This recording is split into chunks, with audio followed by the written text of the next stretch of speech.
MCA kena tetapkan adakah mereka nak jadi junior partner yang sangat-sangat junior dalam coalition ini, ataupun yang hidup atas nostalgia dan hubungan lama dalam Barisan Nasional, which means something tetapi politically for the future doesn't mean much, ataupun dia nak chart their own future lah, nak buat jalan mereka sendiri.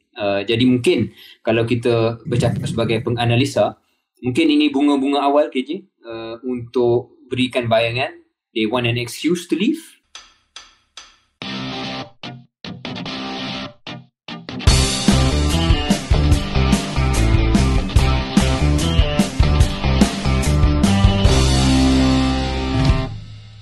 Assalamualaikum warahmatullahi wabarakatuh dan salam sejahtera. Selamat datang ke episod ke-60 Keluar Sekejap bersama dengan saya KJ. Dan saya Syaril Hamdan. Khabar Syaril? Sihat alhamdulillah, dah 60 episod je kita. Tak sedar. Dah 60 episod. Kalau setiap episod adalah 1 tahun, maka Keluar Sekejap pun sudah menjadi warga emas. Warga emas dunia podcast. Ya? Warga emas podcast, warga emas. Syaril, ada tanda tanya Syaril sekarang ini berada di mana? Tetapi tak perlu saya tanya, sebab bila saya cek Instagram IG Syaril, saya tahu Syaril ada di mana. Syaril ada di Padang Pasir Al-Badair. Betul. Dan ada gambar Syaril sedang duduk di atas padang pasir. Saya tak pasti sama ada ini waktu siang ataupun waktu petang, matahari nak terbit ataupun nak sunset. Tetapi matahari nak benam. Nak berjunam ni lah. So kira evening lah. Very nice picture. Syaril ada tayangkan bicep dan tapi yang menarik ni apa nama ni, caption Syaril adalah Akhi Energy, Brother Energy. Tapi ada komen, ada banyaklah komen daripada ladies, mungkin fan Syaril yang kata, then let me be your ukti. Bro, someone wants to be your ukti. Apa maksud tu ya, Syaril? Saya pun tak, bahasa Arab saya tak berapa fasih. Yang saya faham, ukti ni kalau akhi tu brother, ukti ni sister lah. Sister so, lah. Dia tak ada benda yang yang lebih daripada itu kot. Tak ada lebih daripada, tak ada kena mula dengan unta lah, ukti. Okay. Anyway, so mungkin boleh ceritakan sikit what are you doing in the Middle East? Adakah Syaril berada di situ untuk menjadi seorang yang akan menyelesaikan masalah di Gaza? Are you a peace envoy or are you a negotiator yang dihantar oleh Antonio Gutierrez ataupun mungkin dihantar oleh PMX untuk menyelesaikan segala masalah lah yang ada di Timur Tengah sekarang ni? Tidak sama sekali. Saya belum sampai ke tahap itu lagi. Saya hanya hadir atas salah satu perwakilan ke Young Global Leaders Summit untuk World Economic Forum. Seperti mana pernah kita bincang, saya salah seorang yang global leader yang dipilih lah untuk tempoh 3 ke 4 tahun untuk World Economic Forum ini. Jadi setiap tahun ada sidang kemuncak. KJ pun pernah menjadi YGL satu zaman terdahulu. Zaman dan mungkin KJ ingat ada YGL Summit, jadi sidang kemuncak untuk YGL selain daripada sidang-sidang lain yang mungkin berlaku dalam tempoh 3-4 tahun termasuk Davos dan sebagainya. Jadi ini yang pertama saya hadir semenjak dipilih pada awal tahun ini, dan sidang kemuncak selama 3 hari bersama dengan 600 perwakilan lain di seluruh dunia. Semua dalam, walaupun namanya yang global leader, KJ you would know this too, dia banyak pilih mereka yang bergolongan umur lewat 20-an, lewat 30-an. Jadi yang dah ada sedikit pengalaman lah. Jadi walaupun namanya yang global leader, ada yang jauh lebih accomplished daripada saya. Contoh bekas Perdana Menteri Finland, Sanna Marin. Sebahagian daripada The Network, apatah lagi beberapa. Seorang menteri daripada Emirat Arab Bersatu yang menjadi tuan rumah di Dubai ini, pun seorang YGL yang juga berucap dalam sidang kemuncak. Jadi it's a very new network yang saya cuba lebih mengenali dan banyak yang saya belajar. So 2 soalan mungkin untuk pendengar dan juga penonton Keluar Sekejap. Soalan pertama, selain daripada sudah pasti andaian saya, sebahagian besar daripada perbincangan di persidangan Young Global Leaders Summit ini sudah pasti adalah apa yang sedang berlaku di Timur Tengah, khususnya di wilayah Semenanjung Gaza. Tetapi selain daripada itu, apa topik yang paling menarik yang dibincangkan di kalangan pemimpin-pemimpin masa depan dunia yang paling hebat yang sedang bersidang di UAE? Dan yang kedua, selain daripada nama-nama yang disebutkan tadi, Sana Marin dan juga menteri daripada UAE, siapa perwakilan ataupun ahli YGL yang paling menarik yang Syahril telah jumpa untuk persidangan kali ini? Pertama, andaian KJ itu separa benar. Tidak semua ataupun tidak banyak perbincangan, tidak sepenuhnya perbincangan berkenaan dengan konflik yang sedang berlaku tidak berapa jauh dari sini. Dan ini salah satu kekurangan apabila sidang kemuncak global seperti ini, kerana KJ sudah tentu kita boleh bayangkan ada satu spektrum pandangan yang berbeza berkenaan konflik ini, yang mungkin kita tak akan nampak di Malaysia, tak akan nampak di dunia Islam, tetapi when you have a global summit, akan ada mereka yang tidak bersependapat dengan kita. Dan perkara ini akan diuruskan dengan pelbagai cara. Antara cara menguruskannya adalah tidak sangat bercakap depan-depan, tetapi ada side events, perbincangan yang lebih, bukanlah sulit tapi tidak depan-depan lah, kerana konflik ini membawa emosi yang pelbagai untuk pelbagai orang. Jadi bagi saya ada banyak peluang untuk saya mengutarakan pandangan saya secara peribadi tentang perkara ini dengan mereka-mereka yang mungkin tak sependapat dengan kita pun. So that has been useful. Anyway, kepada soalan kedua, Syahril ada tak jumpa dengan mana-mana wakil daripada rejim Zionis ataupun yang berasal daripada negara tersebut lah, negara yang tak perlu kita sebut? Ada. Apatah lagi dengan keadaan... Apa yang Syahril telah buat? Adakah Syahril telah tayangkan bicep ataupun menyatakan pendirian Malaysia? What did you do?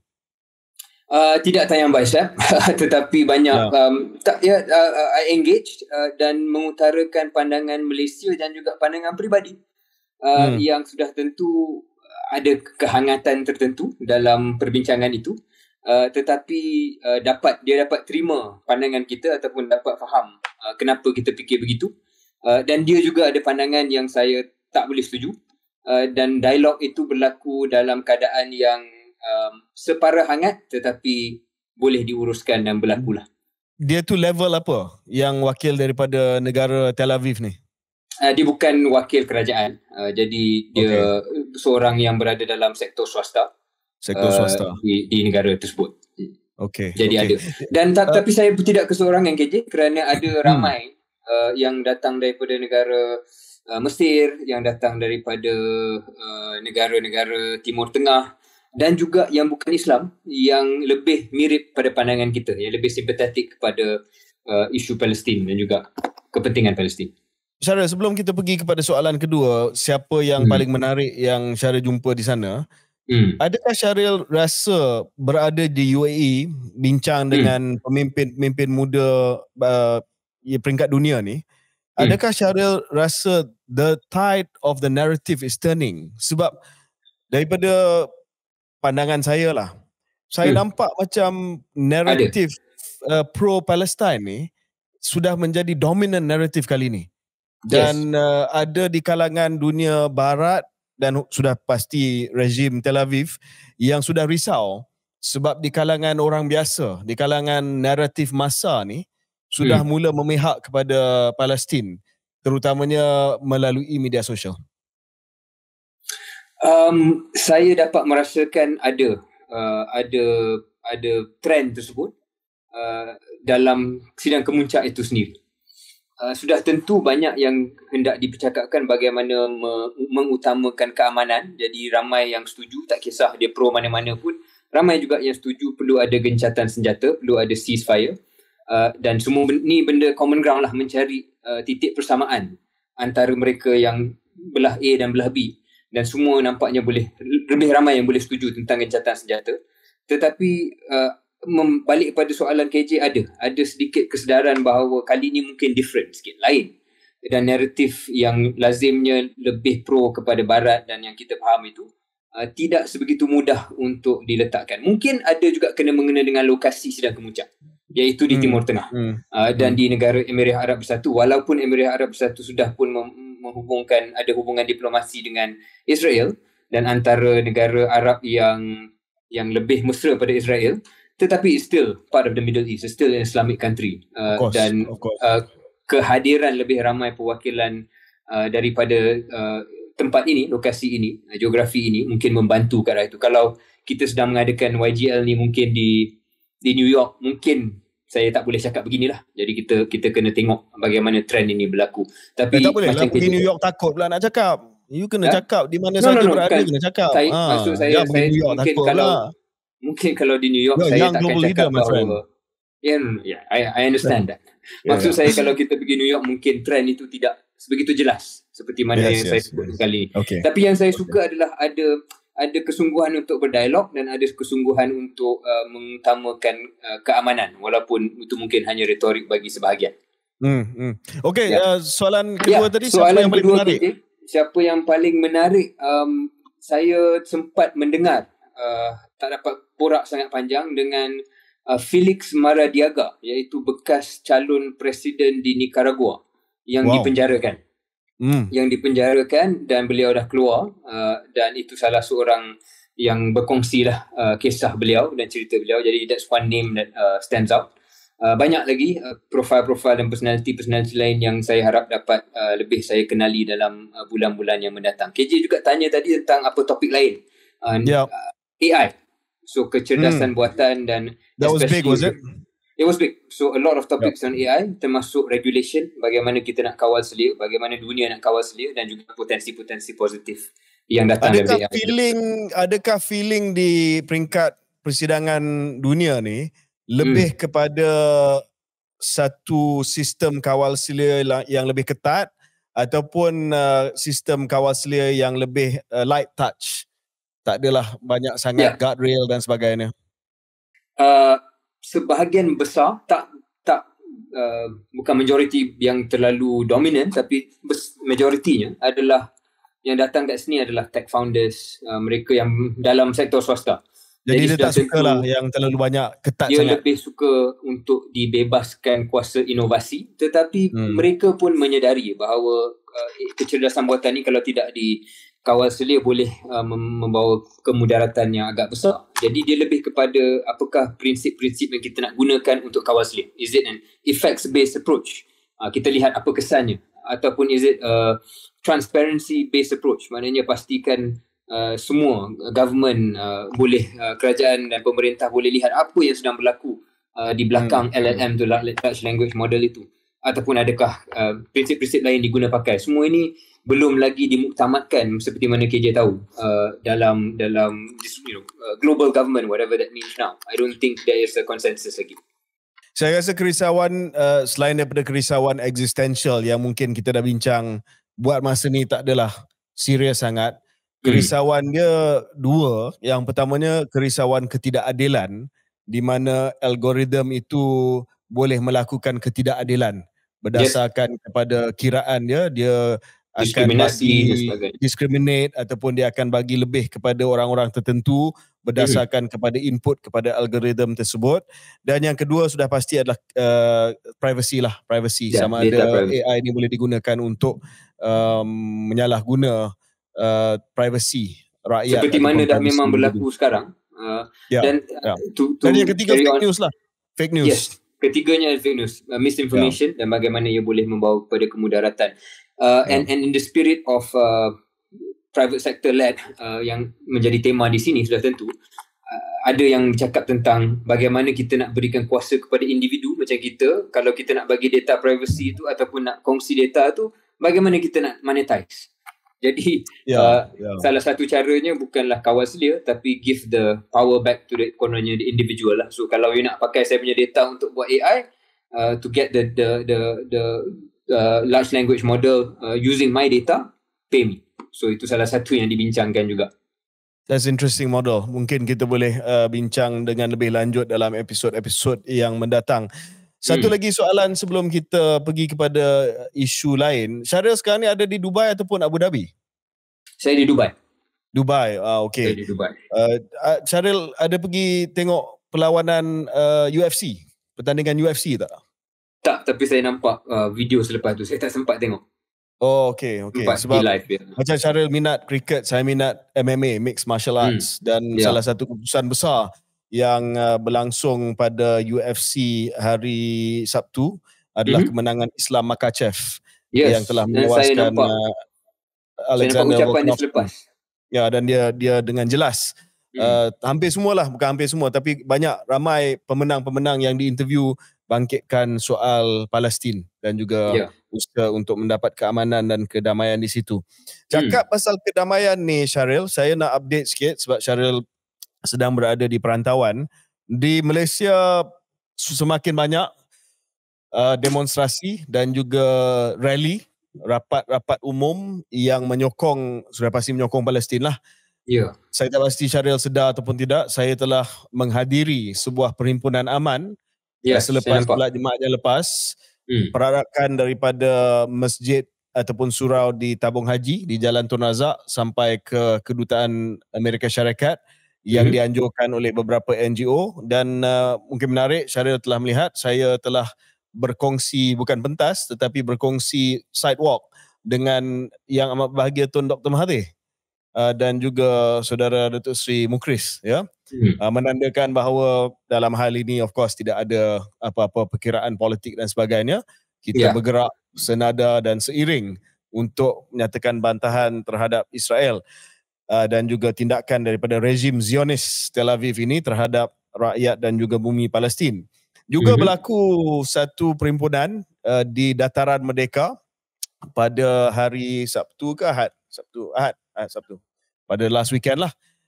Dan juga dihadiri oleh ramai orang, 10,000 lebih. Saya rasa itu yang paling besar kehadiran. Dan esok adalah satu hari ni saya kena sebut hari rakaman ni sebab hari tu bila Dr. Muslim Imran keluar, banyak kecaman terhadap Dr. Muslim Imran yang saya nak tak cakap juga pasal tu nanti kejap lagi.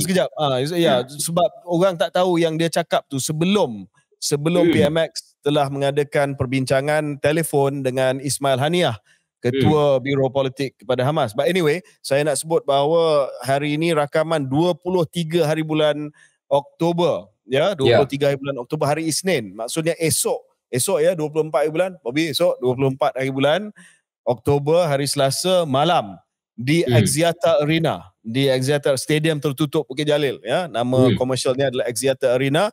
Ada satu lagi rapat umum ataupun perhimpunan yang saya dengar akan dihadiri oleh beberapa pemimpin politik, termasuklah yang amat berhormat Datuk Seri Anwar Ibrahim, Perdana Menteri Malaysia.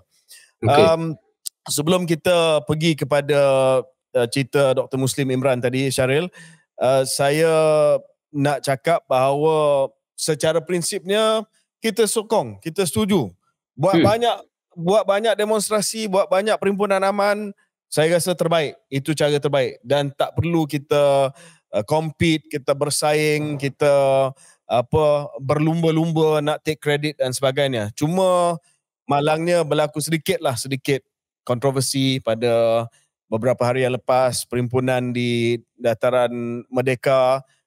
Saya tak ada, I don't want to say anything bad about it because I believe everyone should rally against Tel Aviv, rally against the Zionists and support the Palestine. And I don't want to belabor this point. Saya tak nak manjangkan cerita ni sebab saya tak nak fokus orang adalah perbalahan antara kita. Cuma ada sedikit teguran daripada orang yang hadir pada hari yang tersebut, di mana kononnya ada MC yang mengatakan bahawa jangan takbir dan juga ada orang yang pegang spanduk yang menunjukkan Benjamin Netanyahu, ketua kerajaan Zionis, dilukis seperti Dajjal dengan tanduknya dan ditulis war criminal dan sebagainya. Di spanduk itu dirampas ataupun diminta supaya diambil daripada seorang protester tersebut. Bagi saya, the spirit is we support all demonstration. Saya tak nak manjangkan benda ni, saya tak nak salahkan mana-mana individu, tapi saya rasa tak payah kawal sangatlah benda ni sebab kita nak express ya. Saya faham dia orang kata kita nak supaya demonstrasi ini melibatkan semua agama, semua rakyat Malaysia ataupun semualah, tak kira Muslim ataupun tidak. Tapi saya rasa tak salah kita nak takbir ya. Saya rasa saya orang tak rasa non-Muslim. Saya rasa orang non-Muslim yang hati pun faham. We are saying God is great. We are saying God is great. That is what Allahu Akbar is.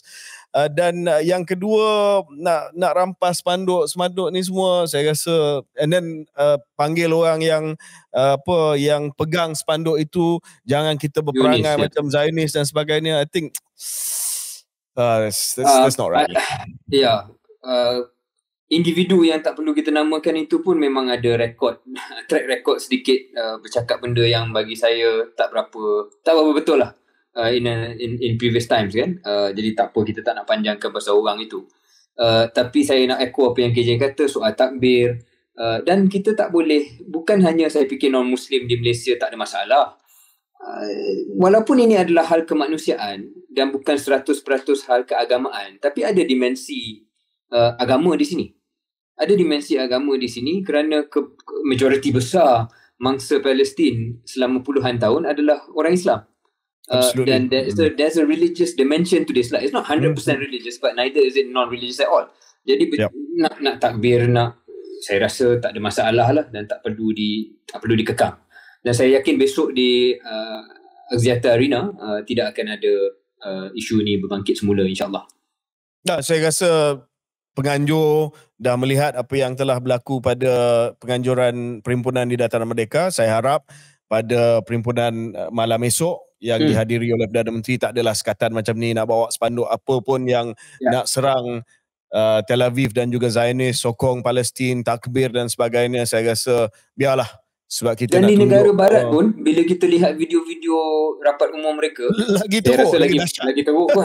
lagi dahsyat lah, lagi dahsyat bukan lagi teruk, lagi dahsyat dia punya serangan. So saya rasa kita sokong di Keluar Sekejap. Kami sokong siapa saja yang nak buat demonstrasi perhimpunan aman, dan kami harap tidak ada sekatan-sekatan yang mana kita melihat sebelum inilah ya.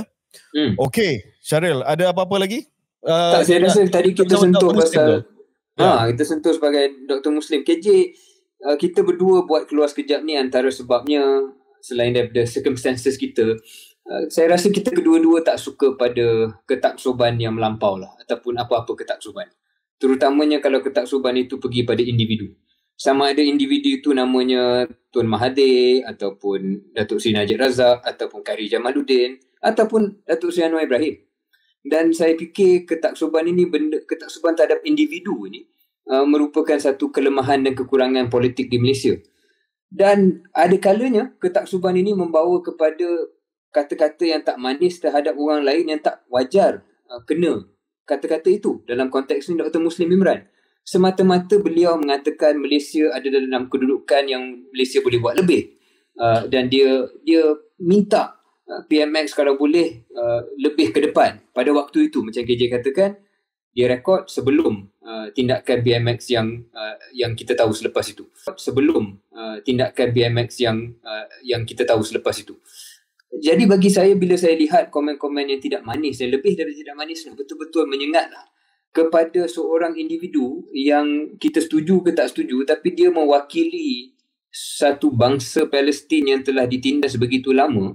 Dan ayat-ayat seperti tak bersyukur, baliklah kamu ke negara asal dan sebagainya. Ini ayat-ayat yang tak kenalah dengan seorang ataupun mana-mana kelompok yang panggil diri mereka peace-loving Malaysians, ataupun apatah lagi kalau Melayu Islam yang katanya solidariti pada Palestin, solidariti kepada mangsa kekejaman. Tapi bila benda tu kena kritik sikit dekat pemimpin yang kita taksub, kita sanggup keluarkan kata-kata itu. Saya rasa ini satu kelemahan yang perlu kita semak pada diri sendirilah. That's all I have to say, KJ. Ya, saya setuju. Saya rasa serangan peribadi terhadap Dr. Muslim Imran tu sangat keji. Keji ni dalam bahasa Inggeris despicable kot. Despicable, keji lah. Dan saya sebenarnya malu bila saya baca komen-komen yang dikeluarkan itu. Sebab saya rasa teguran yang dibuat oleh Dr. Muslim tu fair comment. Tak adalah teguran yang kuat sangat, yang keras sangat. Dia fair comment yang mengatakan bahawa dia harap tindakan yang lebih pantas, sebab bila kita rakam episod tu dah hampir seminggu selepas apa yang berlaku di Gaza itu, dan masih lagi belum ada lagi. Selepas itu kita nampaklah respon yang agak robust, tetapi waktu dia cakap tu memang ramai juga yang kata takkan ini sahaja. Ya, so saya nampak bahawa saya setuju dengan Syaril, kadang-kadang ketaksuban ini menyebabkan kita mempunyai hati yang terlalu tisu. Kita kena jentik sikit, koyak, and then cakap macam-macam lah. And I was very sorry to see that Dr. Muslim Imran, who has been here for so long, and ada yang kata kita kutip Mamat ni daripada Jalan Bukit Bintang lah, apa benda lah.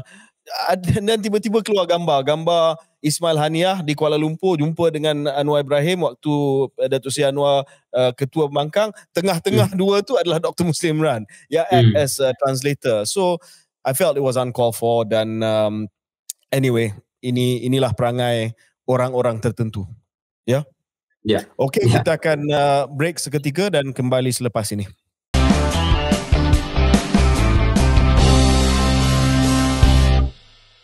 Okey, selamat kembali ke episod ke-60 Keluar Sekejap. Syaril, banyak perkembangan politik tanah air. Kita nak mula dengan Muktamar PAS. Ya, Muktamar PAS yang telah berlangsung pada beberapa hari yang lepas, dan 5 kepimpinan tertinggi PAS sedia ada, termasuk Presiden Tuan Guru Tan Sri Abdul Hadi Awang, mengekalkan kedudukan masing-masing bagi sesi 2023 hingga 2025. Yang ini kita dah tahu dah ya, sebab kita dah cover dah sebelum ini.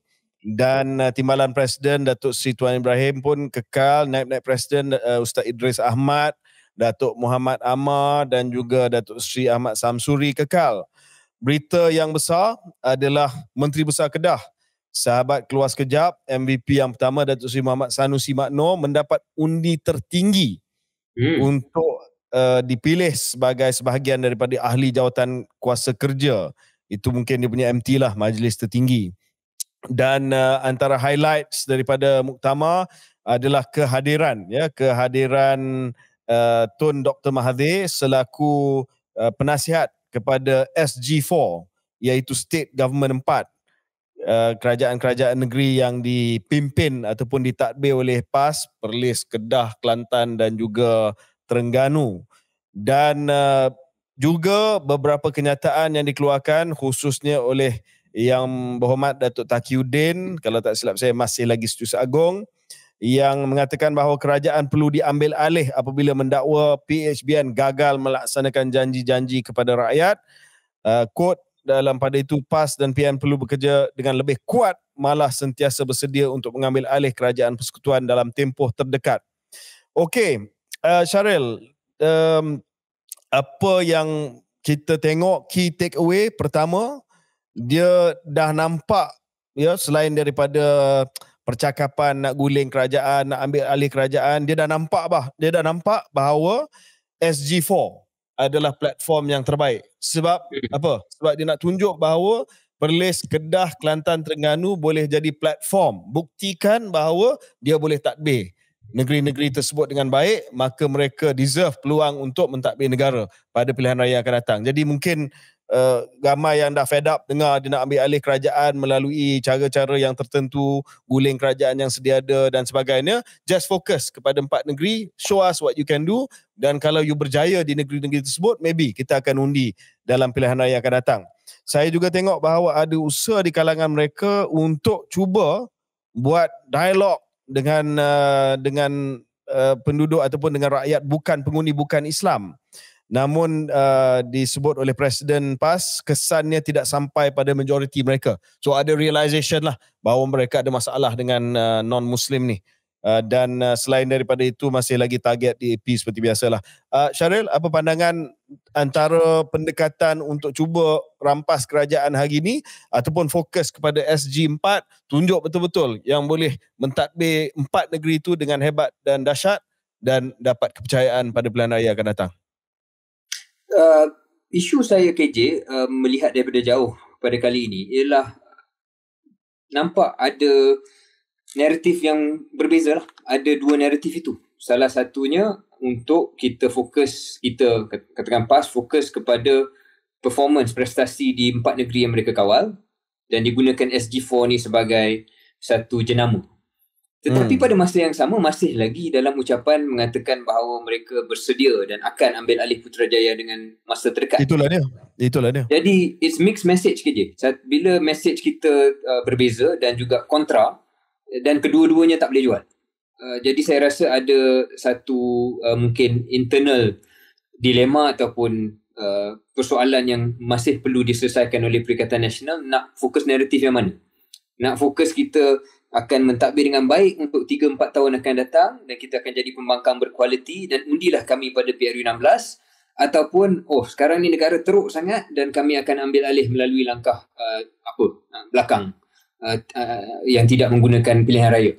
Jadi dua mesej itu tak boleh berdiri selari untuk satu tempoh. Tak boleh buat dua-dua ke Syaril? Maknanya fokus kepada SG4, buktikan bahawa kami boleh memerintah ataupun mentadbir Perlis, Kedah, Kelantan dan Terengganu dengan baik. Tetapi kalau kerajaan itu jatuh di atas riba, kita ambil lah. Masalahnya cara dia bunyi bukan jatuh atas riba. Yang kononnya kita akan ambil bulan itu. Bukannya bulan tu jatuh atas riba kita sendiri untuk kita buat. Jadi dalam hal ini nampak mereka nak itu engineer. Bulan, I saw what you did there. Bulan, there's the pun there. Yeah. Bulan. Yeah. So puns don't work when you have to explain it, bro. But yeah. Yeah, but just in case. Just in case. Sure. Okay, anyway. But anyway, saya rasa susahlah untuk kedua-dua tu wujud. Kerana yang kedua itu, yang lebih singkat itu nampak macam ini agenda kita akan buat sesuatu. Tadi orang tak akan fokus pada SG4. Kalau itu menjadi fokus politik mereka dan fokus naratif mereka. Jadi mungkin Perikatan Nasional dalam masa terdekat kena pilihlah salah satu. Dan saya secara peribadi harap dia fokus pada SG4 lah. Kerana tidaklah kita nak non-stop fikir pasal gulingkan kerajaan. Dan juga SG4 ni akan memudahkan fokus mereka untuk mentadbir dan mempromosi apa yang baik dalam negeri mereka. Bukannya mempromosi apa yang tak baik tentang orang lain. Syaril, satu lagi perkara yang saya nak bangkitkan adalah berkenaan dengan pendedahan pemimpin-pemimpin daripada PAS di peringkat antarabangsa. Dan dalam hal sedemikian, saya rasa masih tak cukup. Sebab saya rasa Syaril pun adalah fellow di sebuah think tank di Singapura, RSIS, dan saya pun fellow di Yusof Ishak Institute, ISIS di Singapura. Dan feedback yang saya terima adalah ramai di sana yang minta supaya pemimpin PAS datang dan engage dengan diorang. Dan saya nak bagi tahu, saya tak nak sebutlah pemimpin mana daripada PAS, tapi saya arrange salah seorang daripada pemimpin PAS untuk datang ke persidangan pada tahun depan, notis yang panjang, tetapi dia bagi jawapan dia tak nak pergi. So saya nampak macam tak ada kesungguhan, sebab bila kita nak buktikan bahawa kita mampu mentadbir negara ni, tak cukup untuk kita fokus kepada SG4. Itu penting, saya setuju. Penting, SG4 tunjuk bahawa negeri di bawah pentadbiran kita mantap. Kedua, tunjuk bahawa prestasi kita di parlimen mantap. Soalan-soalan yang bagus, perbahasan-perbahasan yang bagus, dan juga pencelahan-pencelahan yang bagus. Tetapi yang sama penting adalah untuk projek. Untuk tunjuk bahawa kita mempunyai penerimaan bukan hanya di dalam negara tetapi di peringkat antarabangsa. Dan benda ni saya rasa Syaril tahu. Siapa-siapa yang menjadi front runner untuk menjadi Perdana Menteri UK, dia akan pergi ke Amerika Syarikat ataupun dia akan pergi ke Europe untuk present diri dia. Sama juga dengan front runner Amerika Syarikat, dia akan datang ke negara-negara yang menjadi close ally. So saya rasa benda ni dan penting. Perdana Menteri Malaysia pun kerja. Perdana Menteri Malaysia pun kerja selalu disuka, dipuji tak puji, bergantung juga sebahagiannya pada image di luar negara. Termasuk PMX sekarang. Tengok saja di media sosial, yang sokong pada PMX ni akan tunjukkanlah ataupun gah dengan penerimaan beliau. Kita bincang selepas ini mana dia pergi Turki, Kahirah dan sebagainya. Dan yang tak suka dia akan juga kritik penerimaan yang kononnya dingin kalau ada penerimaan yang dingin. Jadi samalah konsepnya di sini. So saya harap PAS boleh keluar daripada bawah tempurung ni, tempurung SG4 ni untuk projek diri dia lah. Saya rasa di kalangan mereka ada je pemimpin-pemimpin yang boleh hold their own di peringkat regional. Mungkin sebelum ni dia risau sebab mungkin dari segi kemahiran percakapan dalam pertuturan dalam bahasa Inggeris dan sebagainya. Tetapi one, you can speak in Malay and get translated. Tetapi I know for a fact ada pemimpin-pemimpin kanan PAS yang fasih, sangat-sangat fasih dalam bahasa Inggeris. So dan saya rasa banyak benda yang dia boleh, you know why I say this, Syaril? Sebab minta maaf nak cakap lah, di kalangan pemerhati regional, serantau dan juga antarabangsa, the bar is so low. Mereka ingat PAS ni adalah green wave, parti kampung, dan dipimpin oleh I don't mean this in a bad way, but the traditional leadership of PAS lah, yang datang daripada background tertentu. Jadi bila datang seorang pemimpin PAS yang profesional, yang kelayakan dia adalah dalam bidang selain daripada agama ataupun agama plus something else, and then you can speak in English and present what you are doing in your state, I think it's a slam dunk, you know. Senang impress. Saya rasa region di serantau dia menahan diri nanti. Kena bahasa Inggeris ni, you have to put yourself out there, right? Tak boleh risk averse. Dalam politik ni dan dalam hidup secara keseluruhannya, ada masa kita kena ambil risiko lah, kena letak diri kita dalam tempat yang tak selesa. Kalau hanya nak main dalam zon selesa je, dan macam tu je lah. Dan sekarang ni sebab banyak interest terhadap PAS, so strike while the iron is hot. Dan bila ada this narrative yang mengatakan Islamic green wave dan sebagainya, you go there, you present yourself as this modern technocratic leader, you know, with an Islamic core, you can position it. Dah banyak kali lah KJ kita bagi pandangan tentang Perikatan Nasional. Ada masa dia orang suka, ada masa dia orang bantai lah. Tapi saya rasa dah ada sedikit perubahan. Saya bukan nak kata disebabkan pengaruh KS, tetapi SG4 usaha untuk menunjukkan bahawa mereka nak membina jambatan dengan pengundi-pengundi bukan Muslim dan sebagainya. That's the right way to do it. I'm not saying that dia buat sebab KS yang cakap, tetapi itu antara benda yang kita juga telah menyarankan kepada PAS, dan saya melihat bahawa strategis dalam PAS sedang buat benda yang betul lah kalau mereka pergi ke arah tersebut. Okey, salah satu lagi perhimpunan yang telah berlangsung, ini menarik Syaril, sebab ini adalah sahabat-sahabat kita juga, ataupun mungkin dulu sahabat kita, disebabkan sekarang ni kami berdua sedang bercuti ataupun sedang keluar sekejap. Ini adalah MCA, Malaysian Chinese Association.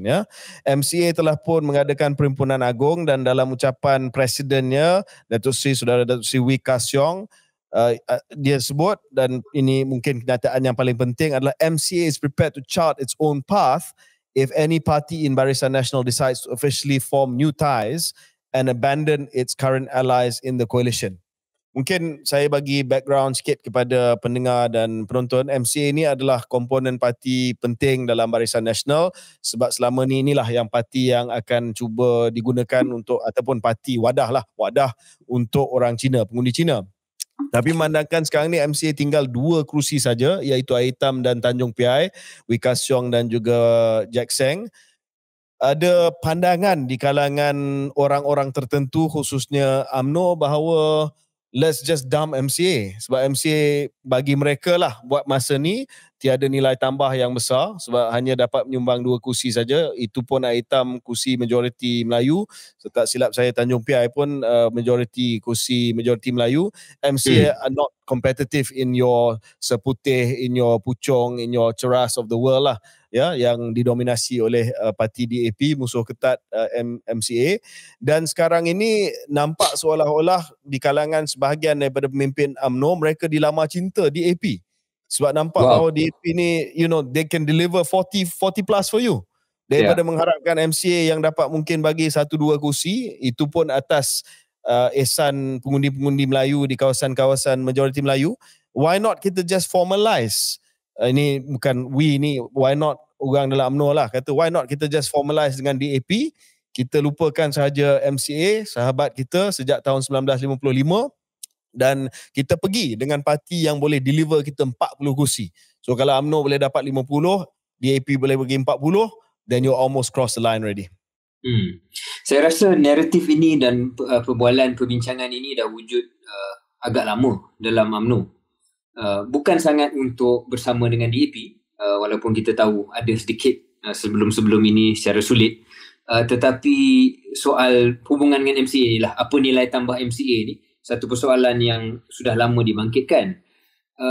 Dan saya fikir sekarang ni kalau bercakap tentang pendirian MCA itu sendiri, mereka sendiri kena tentukan what do they stand for lah, apa yang mereka nak buat dalam masa depan MCA ni.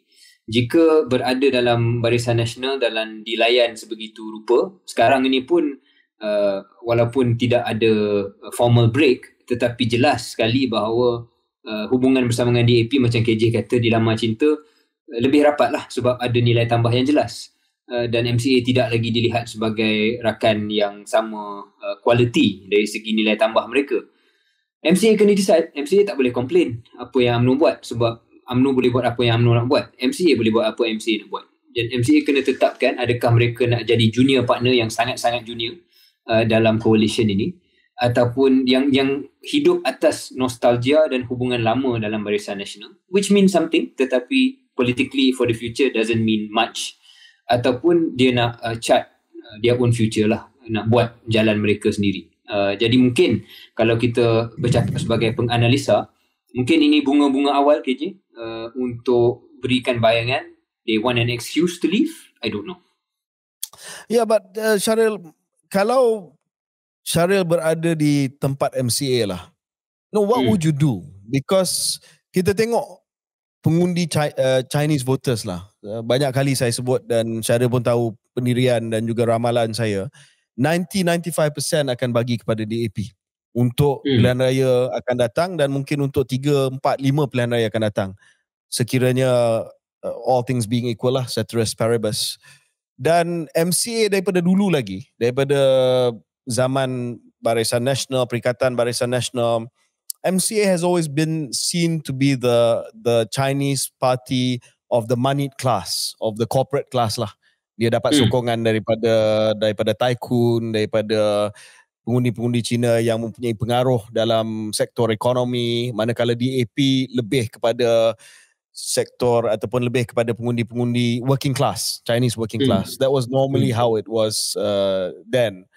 Tetapi sejak mungkin 2-3 pilihan raya lepas, kita melihat bahawa MCA semakin kurang dapat sokongan daripada even the corporate class of the Chinese community.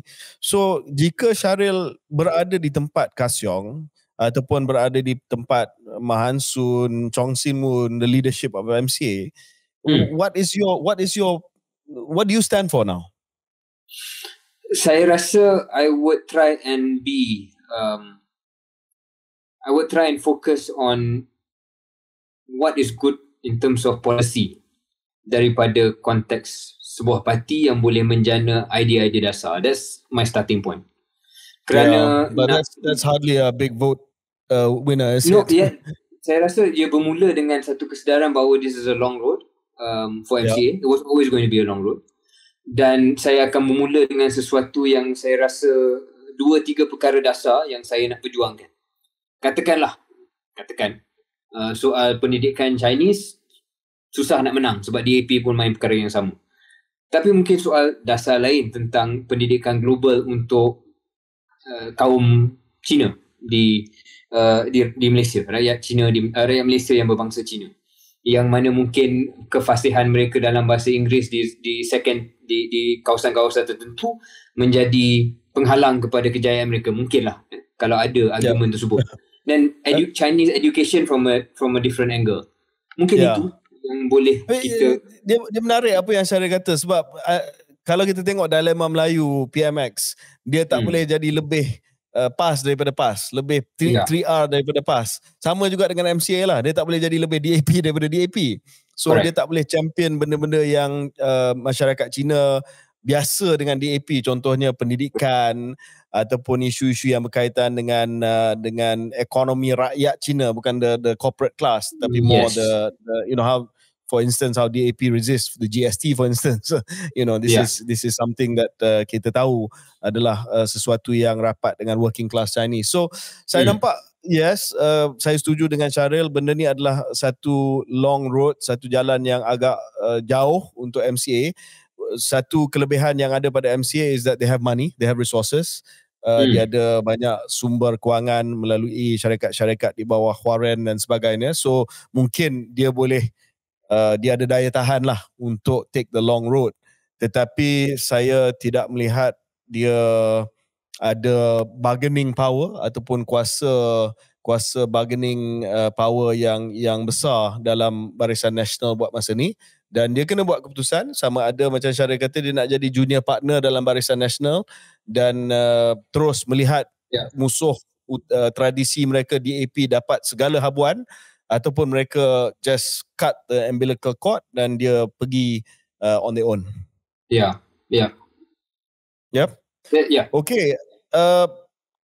Satu lagi perkembangan yang agak menarik yang kita sedang melihat adalah pergolakan kecil yang sedang berlaku di Pulau Pinang. Saya tak pasti Syaril follow ke tidak isu ni. So, Syaril ingat tak kita cover isu yang berkenaan dengan penjualan tanah oleh Penang Development Corporation kepada UMAC, syarikat UMAC tu. Keputusan tu saya difahamkan telah dibatalkan oleh Ketua Menteri dan akan dibuat semula dengan cara yang lebih tata kelola yang lebih bagus dan yang lebih ketat. Dan ini keputusan untuk batalkan keputusan awal itu dilihat sebagai satu U-turn yang agak embarrassing lah untuk Ketua Menteri dan juga Kerajaan Negeri Pulau Pinang. Tetapi di sebalik cerita tu Syaril, sedang berlaku dan sedang kita mendengar percakapan-percakapan di Pulau Pinang bahawa ini adalah related ataupun ada kaitan dengan satu usaha, satu plot, satu perancangan untuk menjatuhkan Chow Kang Yeow sebagai Ketua Menteri Pulau Pinang dan untuk kembalikan Tokong Taiko DAP sebagai Ketua Menteri Lim Guan Eng. So I don't know if you have any comments, just flagging it as something that is worth following lah, sebab kita ingat pergolakan dalaman politik ini hanya berlaku dalam UMNO, tetapi sebenarnya dia berlaku dalam semua parti. Saya tak ada apa-apa insight yang mendalam tentang perkara ini, hanya sebagai pemerhati. Cuma persoalan saya KJ yang mungkin boleh lontar di sini, apa yang menjadikan Lim Guan Eng sebuah figura yang walaupun dah tamat tempoh sebagai Setiausaha Agong, walaupun orang DAP sendiri saya yakin melihat dan menyedari bahawa beliau, apa saja mereka fikirkan tentang beliau kurang popular di kalangan rakyat kebanyakan, terutamanya pengundi Melayu.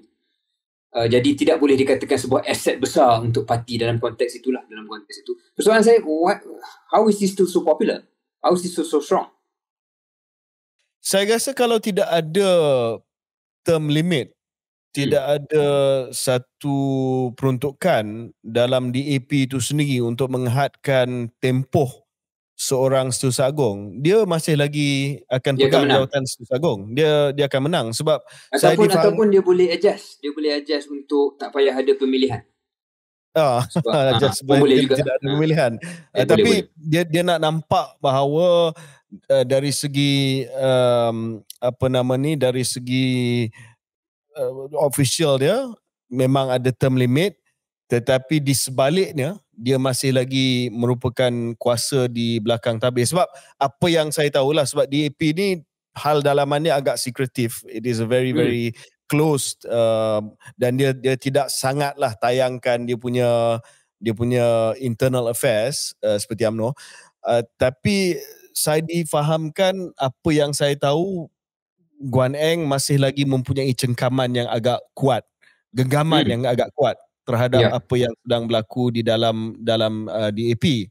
Walaupun sekarang ni Anthony Loke dah jadi Setiausaha Agong, dan dalam sistem DAP ni, untuk pengetahuan pendengar dan juga penonton keluar sekejap, Setiausaha Agong lah yang menjadi ketua kepada parti tersebut, bukan macam parti-parti lain ya, Setiausaha Agong.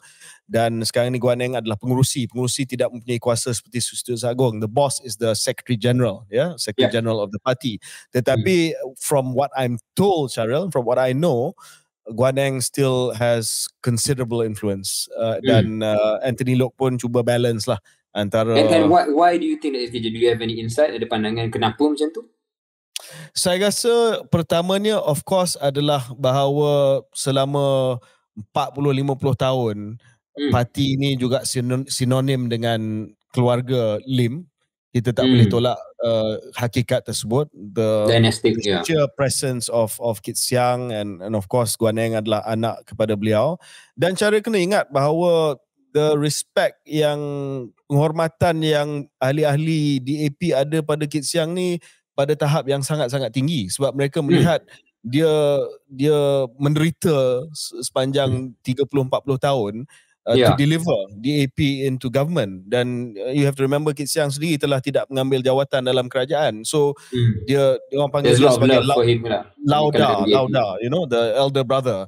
So there's this tremendous sense of gratitude towards Kit Siang.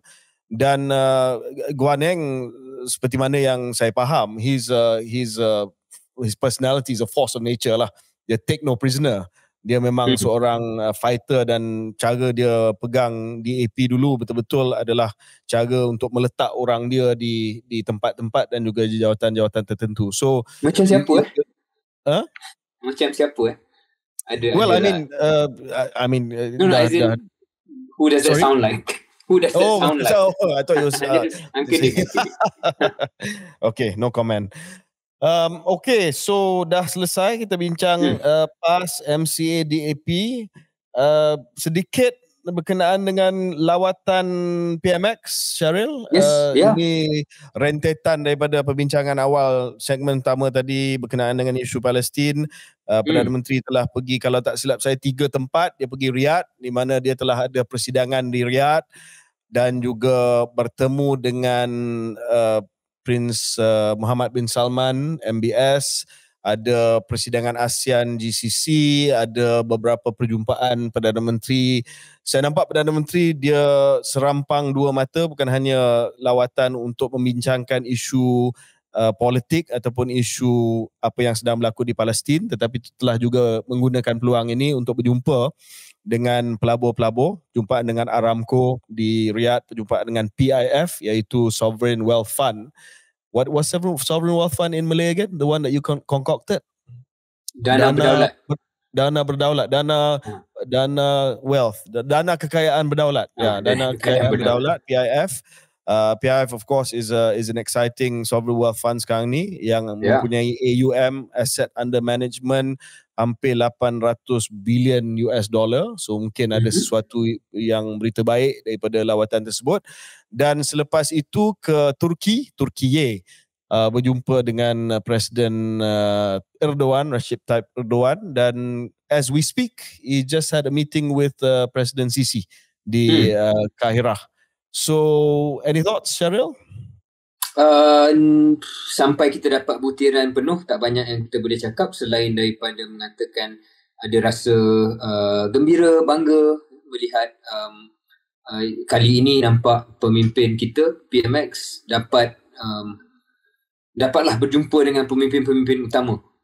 Bukan hanya sebagai sebahagian daripada sidang ASEAN GCC, tetapi yang saya faham, correct me if I'm wrong KJ, tapi dia dijemput ke istana untuk berjumpa dengan putera Muhammad bin Salman. Jadi it was a bilateral meeting. Bila saya mula-mula tengok gambar Presiden Singapura jumpa dulu, I was like, I really hope kita dapat. Perdana Menteri Singapura jumpa dulu. Lee Hsien Loong berjumpa dengan MBS. Saya saw foto lah. And I was like, I really hope kita dapat juga. Dan Alhamdulillah, I think 1 or 2 days after that, yang berlaku lah perjumpaan itu. Of course, itu just satu level saja. Kita boleh seronok kejap, but then that's it. Apa yang penting adalah butiran daripada itu, sama ada butiran ekonomi untuk Malaysia ataupun sebarang usaha yang saya tertarik. Kenyataan PMX tentang cara beliau ataupun fokus beliau menarik sokongan negara-negara lain, memberi tekanan yang sewajarnya kepada apa yang sedang berlaku di Gaza.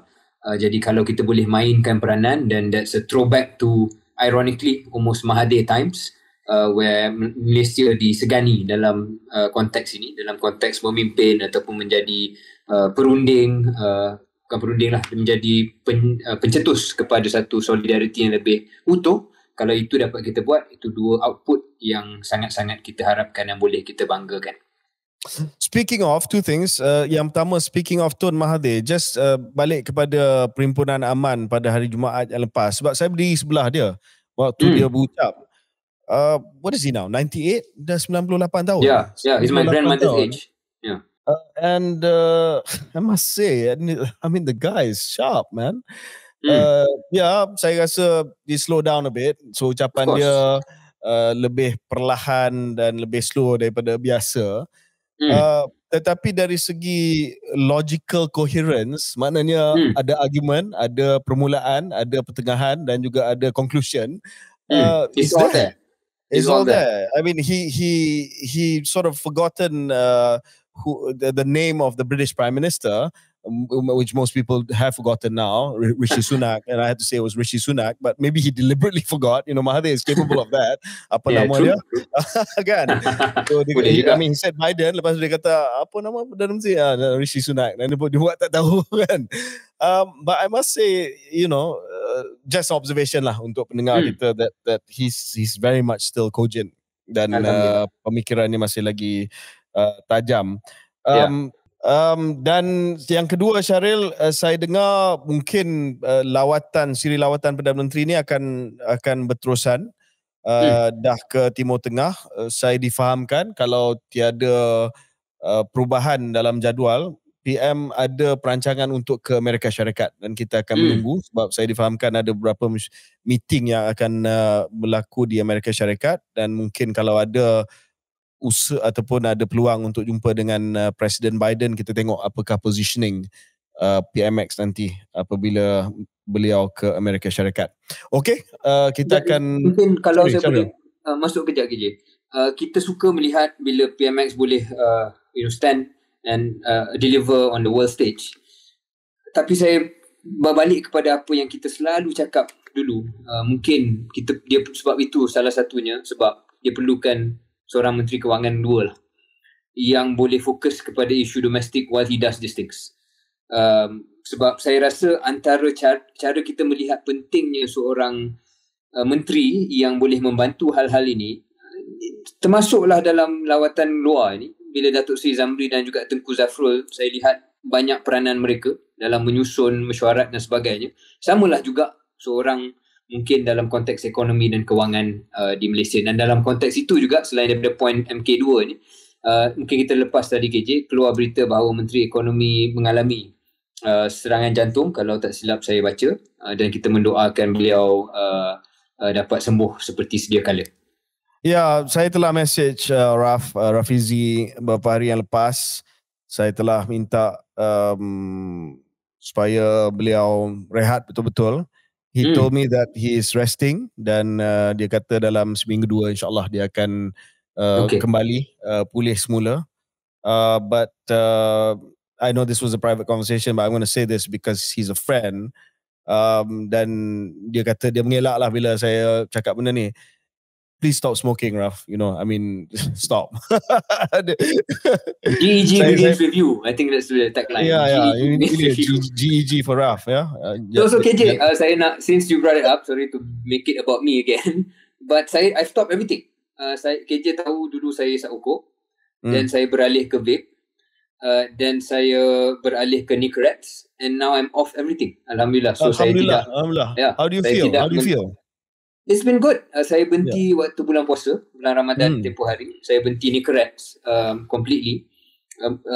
Mula-mula buat Nicorette dulu, and then after lepas raya, dan saya stop daripada 3-4 Nicorette sehari, berhenti, and then after 3-4 hari, so far setelah 4 bulan saya rasa, so I'm completely free of nicotine at this point. Subhanallah, Haki. Alhamdulillah. Alhamdulillah. Praise be to Allah. Dan saya merokok semenjak lepas SPM KJ. So saya ni kali pertama dalam tempoh 20 tahun saya bebas nikotin. Well done. Congratulations. Big achievement. Ya. Kejut sampai terlupa nak apa awak nak cakap ni. I was going to say something else. You're talking about Rafizi dan keadaan beliau dan Menteri Kewangan kedua, itu poin yang saya Menteri Kewangan kedua, yes. Menteri Kewangan kedua, yes. Yang pertama ni, of course, last kali Rafizi stop smoking, Raf, and then secondly kita berdoalah bahawa sembuh pulih, insyaAllah sepenuhnya. InsyaAllah. Menteri Kewangan kedua ni, saya dah study psikologi PMX kita ni. Wow. Lagi banyak kita cakap dia perlukan Menteri Kewangan sesuatu, lagi dia takkan buat. Okay. Jadi saya nak reverse psychology. PMX tak perlu Menteri Kewangan kedua, dia boleh buat segala-galanya. Alright. He can do everything on his own. You don't need forget about this Menteri Kewangan kedua. Menteri Kewangan kedua ni haprak punya kejawatan, kekal sebagai Perdana Menteri dan Menteri Kewangan. Kita akan kembali selepas ini.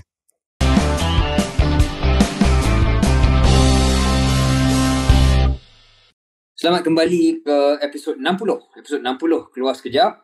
KJ, kita nak bercakap mungkin satu lagi topik yang agak hangat yang saya lihat berlaku di Malaysia dalam minggu yang sebelum ini.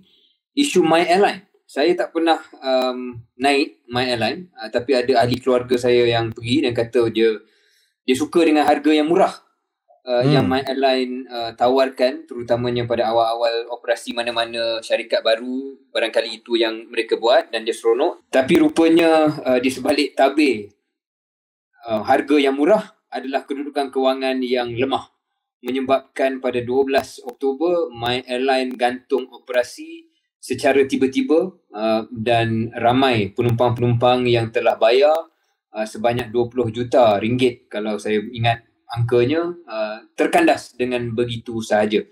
KJ, what exactly is going on here? Siapakah pemilik My Airline dan macam mana dia boleh beroperasi, dan ada audit baru-baru ini beberapa bulan lepas pun yang terus bagi My Airline beroperasi rupa-rupanya ada masalah besar. Syaril, sektor penerbangan ni adalah sektor yang dikawal selia. Maksudnya it's a regulated sector. Maknanya kita tak boleh buat sesuka hati. Dia ada badan mengawal selia. Macam bank, dia ada bank negara. Kalau bursa saham ataupun kalau syarikat-syarikat yang tersenarai di bursa saham, dia ada Suruhanjaya Security. Kalau di sektor kesihatan, dia ada Malaysian Medical Council. Jadi it's a regulated sector, ya. Maknanya ada peraturan, ada badan kawal selia. Dan untuk sektor penerbangan ni, Syaril, ada dua regulator. Ada dua regulator di Malaysia. Regulator pertama adalah Civil Aviation Authority of Malaysia, CAM. Dan yang kedua adalah MAVCOM. MAVCOM yang telah ditubuhkan. Jadi dengan mudah, bahasa yang mudah, Civil Aviation Authority Malaysia CAM melihat kepada aspek teknikal, aspek keselamatan, aspek teknikal, aspek sama ada syarikat itu mampu ataupun tidak untuk mengendalikan sebuah syarikat penerbangan. Dan MAVCOM melihat kepada aspek ekonomi. Aspek ekonomi, ya, aspek yang ada hubung kait dengan the economics of the aviation sector, termasuklah syarikat itu sendiri, dia punya fit and proper, sama ada dia boleh mengendalikan syarikat penerbangan, dan juga melihat kepada hak-hak yang diberikan untuk terbang ke destinasi tertentu. Syaril, dalam Malaysia ni saya rasa 7-8 tak lebih daripada 7 syarikat penerbangan. Dua regulator. Dua regulator, tak lebih daripada 7 ataupun 8 syarikat penerbangan lah. Ya? Tak banyak lah. Yang paling besar of course Malaysia Airlines, Air Asia dan dia punya subsidiary, Batik Air, My Airlines, mungkin yang baru saya dengar SKS or something like that. Tak banyak lah. Tak banyak. Jadi macam mana soalannya, macam mana dua regulator di bawah Kementerian Pengangkutan boleh miss benda ni? Ya? Sebab saya ada beberapa perkara yang kita nak bincang. Yang pertama adalah sesuatu yang kita baru saja diberitahu. Ini adalah satu artikel yang ditulis oleh portal scoop.my. Very good article yang ditulis oleh Farah Solhi. Red flags at My Airline began with failure to deduct EPF. Maknanya sejak bulan April, 6 bulan sebelum operasi penerbangan mereka digantung, di bulan April, dia punya dia pekerja-pekerja dia telah kesan EPF dan juga SOCSO sumbangan tidak dimasukkan ataupun tidak dibayar oleh syarikat tersebut. Jadi biasanya Syaril, bila ada masalah cash flow dan sebagainya, the first thing that companies will start doing is to cut the EPF contribution dan sebagainya lah. Ya. Dan kalau seawal itu dan perkara ni tidak dikesan oleh regulator, dua regulator, tambah pula saya nak juga bangkitkan bahawa CAM sendiri ni pihak berkuasa penerbangan awam Malaysia, dia punya ketua pegawai eksekutif Datuk Kapten Nur Azman Mahmud berkata bahawa pihaknya CAM menjalankan audit keselamatan ke atas My Airline dari 29 Mei hingga 1 Jun lalu bagi pembaharuan sijil perakuan pengendali udara ataupun AOC ya. Dalam Malaysia ni syarikat penerbangan dia kena ada AOC. AOC ni adalah Air Operator Certificate yang dikeluarkan oleh CAM, dan satu lagi dia kena ada ASL ya. ASL ni adalah Air Service License yang dikeluarkan oleh Mavcom ada 2 lesen ya. Jadi untuk dia renew dia punya AOC, dia kena ada audit yang dijalankan pada akhir bulan Mei hingga awal bulan Jun, dan CAM kata tiada penemuan yang menunjukkan terdapat masalah kewangan pada ketika itu. Sedangkan kita tahu dah bulan April dah ada masalah nak buat contribution EPF dan sebagainya.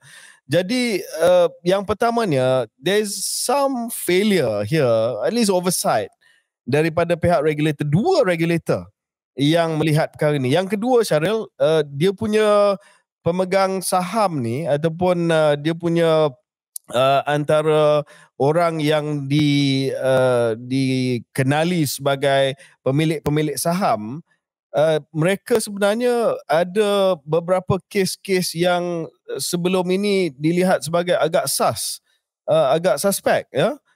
Antara lain mereka ini ada beberapa kes mahkamah, ada saman ya, dan antara yang kena disaman ini adalah pengasas bersama My Airline, dan saya juga difahamkan bahawa mereka ini sudah pun berada dalam radar Bank Negara Malaysia ya, sebab selain daripada pemegang saham My Airline Datuk Goh, dia telah pun berada di radar ataupun dalam radar pihak-pihak berkuasa kerana ada beberapa kegiatan yang dubious. Kononnya ada pengubahan wang haram, dan saya difahamkan bahawa beliau juga ada satu pegangan besar dalam syarikat yang dikenali sebagai iSurf Online Mall Sedan Berhad yang telah pun didenda oleh Bank Negara Malaysia sebanyak 50 juta ringgit Malaysia kerana menerima deposit tanpa lesen. Ini mungkin ada, mungkin tak ada kaitan dengan My Airline, tetapi ini adalah fakta yang mengatakan bahawa individu-individu yang terlibat dengan My Airline ni dah ada kes lain. So di sini persoalan dia adalah ini telah mengganggu ribuan penumpang. Saya tak pasti berapa ramai yang terlibat dalam gangguan tersebut. 125,000 penumpang My Airline terjejas. Ini kenyataan daripada Anthony Loke sendiri. But he has to ask himself, sebagai menteri, 2 regulator berada di bawah Kementerian Pengangkutan, kenapa benda ni tak dikesan dengan lebih awal lagi? Ya, dan saya lihat seperti biasa dalam Malaysia semua benda dipolitikkan dan ada cubaan ataupun ada naratif untuk mengatakan ada kena-mengena dengan Tan Sri Muhyiddin. Dan kita tak tahu butiran itu, kita tunggu sebarang butiran yang keluar dalam konteks hujah-hujah itu dikeluarkan. Kononnya macam mana My Airline boleh dapat lesen, dan 2 lesen seperti mana KJ jelaskan itu. Tan Sri Muhyiddin telah merespon mengatakan perkara ini berlaku selepas dia berhenti jadi Perdana Menteri, bermakna barangkali pada zaman Ismail Sabri menjadi Perdana Menteri. Tetapi yang sama penting macam KJ ceritakan tadi, walaupun lesen telah diberikan, tetapi untuk meneruskan operasi sudah tentu sentiasa dikawal selip, dan bagaimana boleh terus beroperasi pada satu tahap selepas bayaran KWSP dan SOPSO pun tidak boleh dibuat. So yes, I think nak apportion blame ni mana-mana boleh dihala, tetapi sebagai kerajaan yang sedia ada dan Menteri Pengangkutan yang sedia ada, saya setuju dengan apa yang KJ katakan, perlu ada persoalan bagaimana kedua-dua regulator boleh miss this year. Dan bukan sebulan 2 berada di Kementerian Pengangkutan. Ya, saya rasa dah hampir setahun, dan Anthony Loke pun sebelum ini pernah menjadi Menteri Pengangkutan. So sepatutnya dia dah familiar tentang benda ni. Jadi saya nak bayangkanlah, cara imagine kalau benda ni berlaku pada kerajaan sebelum ni, maka akan ada outcry yang sangat-sangat hebat dan dahsyat lah berkenaan dengan sleeping on the job, incompetence dan sebagainya. Tapi satu benda yang saya suka yang Anthony kata hari ni keluar adalah bahawa dia akan consolidate regulator lah, sebab saya rasa Malaysia antara satu-satunya negara ataupun tak banyak negara lah yang sampai ada dua regulator untuk aspek teknikal dengan regulator untuk aspek ekonomi ataupun economic aspect of the aviation industry. Jadi usaha untuk dicantumkan MAVCOM dengan CAM itu adalah saya rasa langkah yang bagus, tetapi tidak balik kepada isu langkah itu tidak menafikan bahawa satu oversight lah telah pun berlaku dalam hal ini. Dua regulator menjaga saya rasa 7-8 airline campur dengan chartered airline, cargo airline, saya rasa tak sampai 20 lah. What was the reason KJ, mungkin kalau KJ tahu boleh kongsi? Kenapa kita ada sejarah dua? Tak nak single point of failure ke? No, they were waiting for new investor to come in. No, I'm talking about why. How did we have two regulators? How did we come to have two regulators in the civil aviation space? Oh, sebab dia pada awalnya mereka nak melihat kepada pembangunan sektor aviation dari segi economic engine yang lebih tersusun. Pada waktu itu tidak ada entity yang melihat kepada landing rights, tidak melihat kepada macam mana nak evaluate fit and proper syarikat dan juga individu dari segi aspek kewangan, dari segi aspek ekonomi, dari segi aspek pengurusan untuk menjadi pengendali dan juga untuk menjadi orang yang akan mengendalikan syarikat penerbangan. That was the thinking for the creation of MAVCOM. Dan juga melihat kepada bagaimana syarikat-syarikat masa tu AirAsia dengan Malaysia Airlines bersaing, macam mana saingan itu boleh dibuat secara sihat dan tidak memudaratkan mana-mana syarikat dan memberi peluang kepada kedua-dua syarikat ataupun syarikat-syarikat yang terlibat dalam sektor penerbangan itu untuk mendapat keadaan win-win. That's why it was created as a regulator for the economic aspect of the aviation industry. No, that's very helpful untuk kita tahu sedikit sebanyak sejarah. Kerana it memang odd lah KJ. And once you have dua regulator, barangkali akan ada kebolehan ataupun kemampuan mengatakan ini bukan kerja saya, ini kerja regulator seorang lagi. Dan walaupun mungkin asasnya patutnya dengan dua kawas dia lebih ketat, tapi kadang-kadang terbalik yang berlaku kerana tidak ada single source of authority lah. Dan masing-masing menunggu seorang lagi untuk buat kerja yang sepatutnya. Anyway, kalau itu yang dibuat oleh Anthony Loke untuk consolidate, mungkin satu improvement, kebaikan daripada insiden ni yang kita akan pantau dalam bulan-bulan yang mendatang, sebab saya rasa belum selesai lagi, akan ada kes-kes mahkamah dan sebagainya. Okay, so saya rasa di situ sahaja, Syaril. Terima kasih. Thank you. Okay, see you back in all the best. Take care.